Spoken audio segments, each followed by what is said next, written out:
မြန်မာနိုင်ငံရဲ့ကာကွယ်ရေးပစ္စည်းစက်ရုံကပ္ပစတွေဟာအခုချိန်ထိဗဟေလိပွဲဖြစ်နေပါသေးတယ်။ကပ္ပစစက်ရုံတွေဘယ်နေရာတွေမှာရှိတယ်။ဘာတွေကိုဘယ်လိုထုတ်လုပ်နေတယ်။ဘယ်လိုတွေလဲပတ်နေတယ်လို့ပြည်သူတွေထင်ထင်ရှားရှားသိနိုင်လောက်တဲ့စာရွက်စာတမ်းမှတ်တမ်းတွေကရှိမနေလို့ပဲဖြစ်ပါတယ်။မြန်မာနိုင်ငံရဲ့စစ်တပ်ကလည်းပြည်သူတွေမသိလေကောင်းလေဆိုတဲ့ပုံစံမျိုးနဲ့ထင်ထင်ရှားရှားမချပြချင်တာကြောင့်ရောချပြရင်သူတို့အတွက်မလုံခြုံမှုတွေသူတို့အနေနဲ့တာဝန်ခံဖြစ်ရှင်းရမယ့်အရာတွေရှိလာမှာကြောင့်ရောကပ္ပစတွေရဲ့အကြောင်းအရာအချက်လက်တွေဟာယနေ့အထိတိုးတိုးတိတ်တိတ်ဖြစ်နေခဲ့ပါတယ်။ဒါပေမဲ့ဒီကပ္ပစတွေဟာစစ်တပ်သက်ဆိုးရှင်နေစေဖို့အဓိကအထောက်ပံ့ထောက်တိုင်တွေဖြစ်နေပါတယ်။တမတော်အတွက်အင်အားဖြစ်စေရမယ်ဆိုတဲ့ကပ္ပစတွေရဲ့စောင်းပုတ်တိုင်းဒီလက်နက်ထုတ်စက်ရုံတွေဟာစစ်အုပ်စုအသက်ဆက်ဖို့အတွက်အသက်သွေးကြောလိုဖြစ်နေတာဖြစ်ပါတယ်။စစ်ပွဲတစ်ပွဲအတွက်လူအင်အားလိုအပ်ချက်တာမကလက်နက်အင်အားလိုအပ်ချက်ကလည်းအလွန်ရေးပါတယ်ဆိုတာကိုဘယ်သူမှငြင်းကြမှာမဟုတ်ဘူးလို့ကျွန်တော်ထင်ပါတယ်။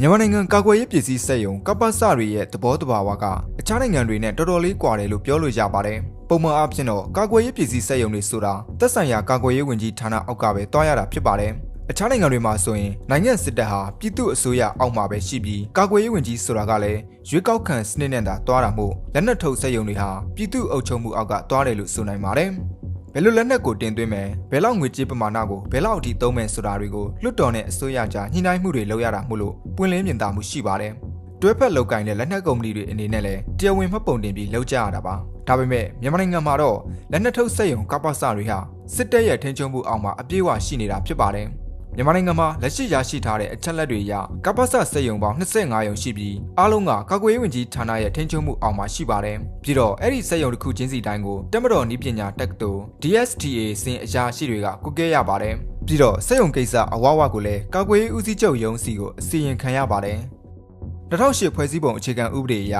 စစ်တပ်ကလွှတ်တော်ထဲမှာ25ရာခိုင်နှုန်းနေထိုင်နေသလိုကာကွယ်ရေးဝန်ကြီးဌာန၊နယ်စပ်ရေးရာဝန်ကြီးဌာနနဲ့ပြည်ထရေးဝန်ကြီးဌာနတွေကိုမလွတ်တမ်းစုပ်ကိုင်ထားတာမို့ကာကွယ်ရေးဝန်ကြီးဆိုတာကလည်းအရက်သားမဟုတ်ပဲစစ်သားမှစစ်သားစစ်ဖြစ်နေတတ်ပါတယ်။ဒါကြောင့်လိုအပ်တဲ့လက်နက်ကုန်ကျန်းပစ္စည်းတွင်သွင်းမှုဝန်ထမ်းစီမံမှုဗဏ္ဍာရေးစီမံမှုအရာအလုံးကိုစစ်တပ်ကပဲကင်တွယ်ထားပြီး NLD အစိုးရလက်ထက်မှာတောင်ပြည်သူ့အစိုးရအနေနဲ့ကပ္ပစတွေအပေါ်ဝင်ရောက်စုဖက်ပိုင်ခွင့်စည်ရင်းစစ်ပိုင်ခွင့်တောင်ရှိမနေပါဘူး။စစ်တပ်အနေနဲ့ကိုထင်သလိုလုံနေနိုင်တဲ့အနေအထားမျိုးပါ။